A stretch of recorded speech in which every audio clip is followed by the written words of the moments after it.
रानी दुर्गावती विश्वविद्यालय बुधवार को बमों के धमाकों से दहल उठा। विश्वविद्यालय में मौजूद कैंटीन के पास 2 बाइक सवार नकाबपोश युवक पहुंचे और एक के बाद एक बमों से हमला किया। कैंटीन परिसर में बम फटने से हुए जोरदार धमाकों से जहां धुएं का गुबार उठा, वहीं मौके पर भगदड़ मच गई। सारी वारदात कैंटीन में मौजूद सीसीटीवी कैमरे में कैद हो चुकी है, जहां बाइक सवार 2 लोग कैंटीन के बाहर बाइक खड़ी करते हैं। बाइक में पीछे बैठा नकाबपोश नीचे उतरता है और बम से हमला करता है।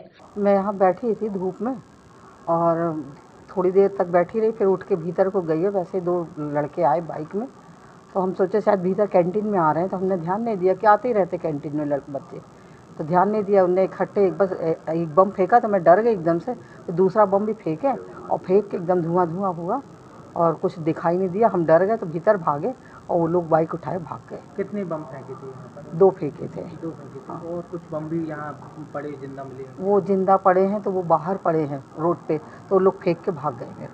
कितने छात्र थे जिस समय ये घटना हुई यहाँ पर? कैंटीन में कुछ रहे साथ? हाँ, छात्र लोग थे, 8-10 छात्र बैठे चाय पी रहे थे।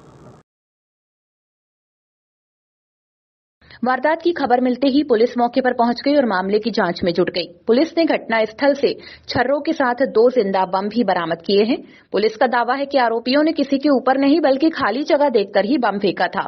इधर पुलिस के इन दावों के विपरीत छात्र नेता रिजवान अली कोटी ने इस हमले को एनएसयूआई के उपाध्यक्ष अदनान अंसारी से जोड़कर देखा है।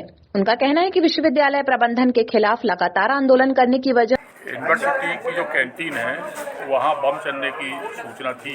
आके देखा गया तो यहाँ 2 बम चलाए गए हैं अज्ञात व्यक्तियों द्वारा।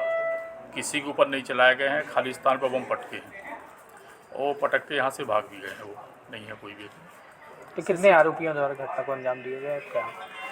अभी जो लोगों द्वारा बताया जा रहा है कि एक बाइक से 2 व्यक्ति आए। सर कितने बम मिले यहाँ पर और कितने फूटे हैं? ये 2 फूटे हुए बम हैं और 2 गेट के बाहर जिंदा पड़े हुए थे।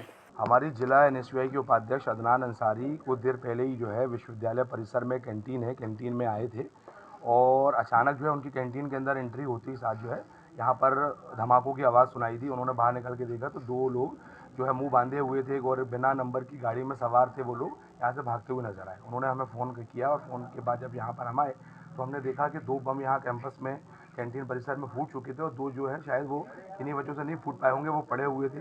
संबंधित थाने की पुलिस आई और उसने जो बम है उनको जब्त कर लिया।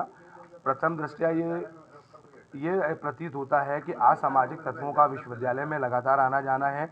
2 दरवाजे हैं प्रवेश के और निकास के लिए, लेकिन यहाँ पर सुरक्षा कर्मियों की अच्छी संख्या में मौजूदगी है। उसके बावजूद असामाजिक तत्व मुंह बांधे हुए विश्वविद्यालय परिसर में आते हैं, बम पटकते हैं और चले जाते हैं। ये संयोग है कि बम फूटा तो यहाँ पर कोई हताहत नहीं हुआ। यहाँ चतुर्थ श्रेणी कर्मचारी जो यहाँ पर एक महिला है वो मौजूद थी। उन्होंने अपनी आंखों से इस पूरे घटनाक्रम को देखा।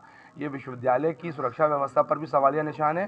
साथ ही साथ लंबे समय से एनएसयूआई जो है वो इस मांग को लेकर के विश्वविद्यालय प्रशासन को अवगत कराती रही है कि विश्वविद्यालय परिसर में असामाजिक तत्व आ रहे हैं, दलाल यहाँ पर घूम रहे हैं बच्चों को पास फेल कराने के नाम पे। लेकिन विश्वविद्यालय ने पूर्व में इन शिकायतों को नज़रअंदाज किया। हो सकता है कहीं ना कहीं हमारे प्रतिनिधि जो हमारा छात्र प्रतिनिधि है अदनान, उसके ऊपर ये एक सोची समझी साजिश के तहत ये हमला किया गया हो, क्योंकि वो मुखर होकर के लगातार विश्वविद्यालय की व्यवस्थाओं पर और दलाली प्रथा पर सवालिया निशान उठाता रहा। रानी दुर्गावती विश्वविद्यालय परिसर में हुए इस बम कांड ने वहां की सुरक्षा व्यवस्था पर सवाल खड़े कर दिए हैं। विश्वविद्यालय में सुरक्षा कर्मियों की मौजूदगी के बावजूद नकाबपोश बाइक सवार आते हैं और हमले को अंजाम देने के बाद वहां से फरार हो जाते हैं। बहरहाल अब देखना होगा कि पुलिस कब आरोपियों को सलाखों के पीछे पहुंचा पाती है। फिलहाल रानी दुर्गावती विश्वविद्यालय में हुए बम के धमाके, नकाब